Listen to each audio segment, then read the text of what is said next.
Ryan Rosenblatt for SB Nation Soccer, and this Wednesday the final round of CONCACAF World Cup qualifying gets underway, which means we get our look at the best team in the region, Mexico, and we're going to get to see them at Estadio Azteca, where 100,000 partisan fans will be awaiting them up at altitude. Now, who are the poor souls who have to head up there to Mexico City and take on El Tri? Well, that would be Jamaica. The Reggae Boys drew the short straw and are going to have to go play Mexico in the opener this Wednesday, and it will not go well for them. There's no doubt that Mexico are the best team in the region.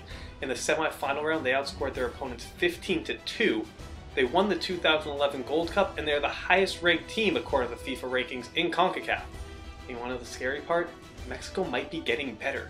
As good as Mexico have been over the last 18 months, they've had issues. They've had issues in central defense, they've had issues in central midfield, and they've had issues trying to stay fit.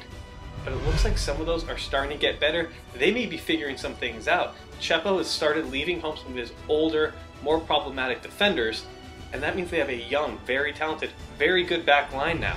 You also have players getting fit and playing more. Look at Chicharito, who's playing more often for Manchester United than he was earlier this season. Giovanni Dos Santos made a move to Mallorca this summer, where he's now playing regularly, which is a complete change from when he was stuck to the bench at Tottenham Hotspur. While Andres Guardado may be in the form of his life right now for Valencia, if you look at what he did over this last weekend, torching Barcelona, you have no doubt right now who's the best left winger in all of CONCACAF. It's Guardado, and while they may have an issue on the right wing where Pablo Barrero is still absent with a torn ACL, Javier Aquino will fill in just fine out there.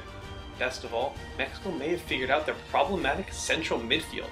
That's been a problem for them ever since the 2011 Gold Cup, when they tried to move on past their older players in Gerardo Tirado and Israel Castro. They haven't quite found the right pairing to put in the central midfield. They've tried lots of guys, and none of them have stuck.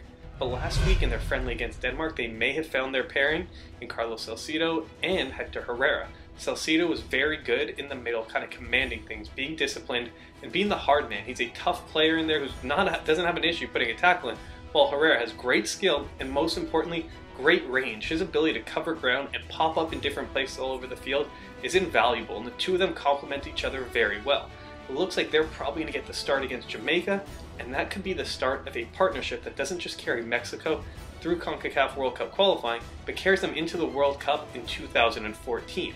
Now you look at that Mexico team that is already the best in CONCACAF, with an improving defense, a healthier, more fit attack, and now with their solved problem in the middle with Salcido and Herrera, if that one sticks, it's very, very scary. Good luck to you, Reggae Boys. You're definitely going to need it. There's no doubt Mexico are the favorites.